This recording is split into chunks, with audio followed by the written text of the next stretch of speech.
Rawteur. If you didn't know, Sydney Sweeney had a new film called Americana. Unfortunately, it opened to an estimated 500,000 across more than 1,100 theaters nationwide. That's not a typo. 500 grand. To put it into perspective, Taylor Swift's Rawteur movie made more than that from one theater on opening night. Americana wasn't just some tiny art house rollout either. This was a wide release from Lionsgate, and it still came in 16th place at the domestic box office, losing to movies that had already been out for 2 or 3 weekends. The reviews weren't terrible either. The cast was recognizable. The studio put money into the release. The likely cause of this flop isn't the film itself. It's everything that happened around it. See, just weeks before Americana opened, American Eagle launched their new Sydney Sweeney campaign. The whole pitch was a pun. Genes, a fabric, and genes, a blueprint of traits passed down in DNA. The tagline played up her so-called blue genes being great. Cute wordplay if you're in the marketing department. But social media didn't find it cute. Critics argued the copy echoed Nazi eugenics propaganda, and the outrage spread incredibly fast. Celebrities like Doja Cat mocked it, Lizzo called it out, and then pretty soon the phrase "Bye Sydney" was trending. That alone could have been a bad week of PR. But then her Republican voter registration surfaced online, and the controversy took on an entirely new dimension. What started as people mocking ad copy turned into a culture war flashpoint. Suddenly, Sydney Sweeney wasn't just a young actress promoting genes, she was being painted as a political figure, whether she wanted to be one or not. The backlash lined up perfectly with the rollout of Americana, which meant every trailer, every press mention, every social media post about the movie got flooded with comments like, "Perfect, won't be watching," or "not giving her a dime." See, the film became collateral damage in a fight that had nothing to do with its story, its director, or even its quality. Now, this isn't the first time Hollywood has watched off-screen scandals crush a movie. Think back to Johnny Depp and Amber Heard. Their legal war didn't just dominate tabloids, it helped sink Fantastic Beasts: The Secrets of Dumbledore.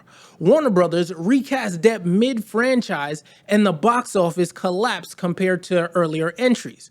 Or Will Smith after the Oscar slap. Apple had a finished drama called Emancipation that should have been an awards contender. Instead, it quietly released, barely marketed, and essentially buried. Or Ezra Miller. Their string of arrests and erratic behavior cast a shadow over The Flash. That movie had decades of buildup. Even Michael Keaton was returning as Batman, and still, it fell far below projections. Analysts pointed directly to Miller's controversy as a major factor. See, the pattern is obvious. Audiences now treat moviegoing as a moral vote. If they decide an actor's off-screen persona crosses a line, they won't show up. It doesn't matter how polished the movie is. It doesn't matter if critics recommend it. And that's exactly what happened here. Americana should have been a stepping stone film for Sydney Sweeney. Instead, it got hit by the worst possible timing, her biggest backlash coinciding with the release date. And for a mid-budget drama, this is devastating. See, big blockbusters can sometimes survive controversy because spectacle sells itself. A smaller film depends on the lead's goodwill with audiences.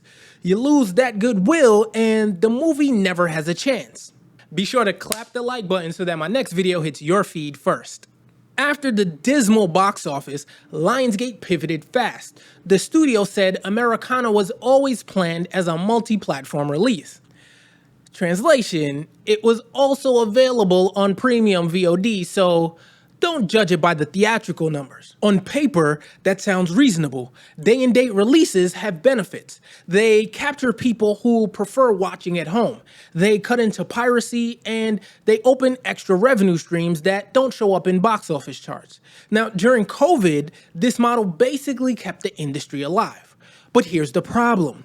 If Lionsgate truly designed Americana as a digital-first film, why give it such a wide release of over 1,100 theaters? That's a serious cost commitment. Theaters don't give out that many screens unless a studio is pushing it hard. And notice when the multi-platform talking points surface. Not during marketing campaign, not before opening weekend, it came after the week numbers hit headlines. That timing makes it sound less like strategy and more like spin. And that's the real story here. Lionsgate wasn't just protecting a single movie. They were protecting themselves. A flop on this scale makes a studio look reckless, like they miscalculated the audience, overcommitted theaters, and underestimated how much the controversy would sting. So the multi-platform line wasn't only about saving Americana. It was about protecting Lionsgate's reputation, turning box office embarrassment into a talking point about evolving strategy. Day and date is absolutely becoming a permanent piece of the business. For certain mid-tier movies, it's smart. Streamers are hungry for content.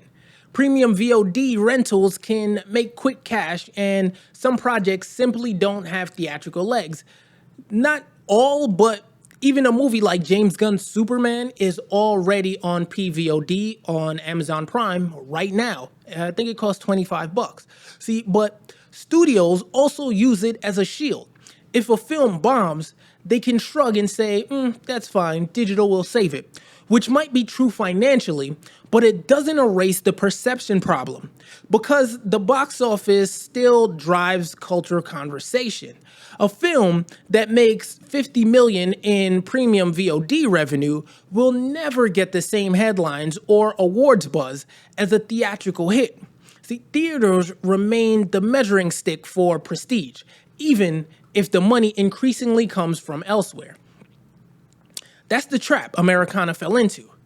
Even if Lionsgate recoups the budget through digital rentals or streaming deals, the story everyone remembers is the $500,000 opening weekend.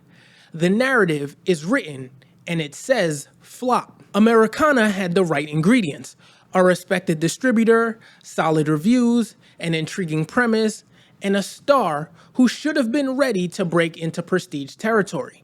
Instead, it became collateral damage in Sydney Sweeney's off-screen backlash. The American Eagle campaign, the jeans controversy, the political blowback, none of it had to do with the movie. But in today's environment, that's enough to kill a release. Audiences don't just watch films anymore. They weigh the people involved.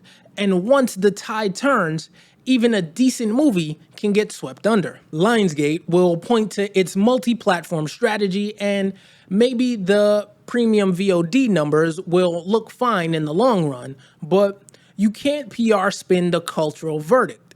Americana is already stamped as a flop. And that's the real shift in Hollywood right now. Reputation can tank a film faster than bad reviews. Multi-platform releases are both the future of distribution and the perfect shield when star power backfires. For Americana, the real drama never made it to the screen. It played out in hashtags, comment sections, and political arguments that had nothing to do with South Dakota crime thrillers.